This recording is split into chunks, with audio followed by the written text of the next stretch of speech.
Welcome to McPlum, simple solutions served daily. In this video, I will compare Vanguard Danji versus Michiru. We'll dive into their distinct playstyles to help you decide which one better suits your strategy.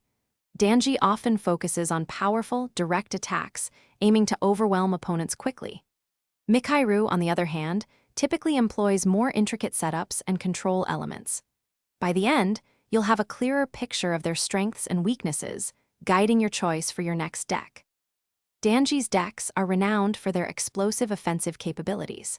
Players using Danji often find themselves able to generate immense power on their vanguard and rear guards, leading to formidable attack numbers. This aggressive approach allows for rapid damage output, putting immense pressure on the opponent from early turns. If you enjoy overwhelming your rivals with sheer force and ending games swiftly, Danji's playstyle offers a very satisfying experience. Michiru's strength lies in her ability to control the flow of the game through strategic plays and resource management. Her decks often feature abilities that can retire opponents' units, bind cards, or otherwise interfere with their setup. This allows Michiru players to dictate the pace, slowly dismantling the opponent's board and resources. If you prefer a more calculated approach, where you outmaneuver your opponent with clever tactics, Michiru is an excellent choice. Ultimately, the better choice between Danji and Michiru depends entirely on your preferred playstyle.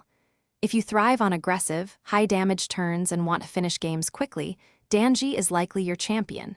However, if you enjoy outsmarting opponents with strategic control, resource denial, and a more patient approach, Michiru will be more rewarding.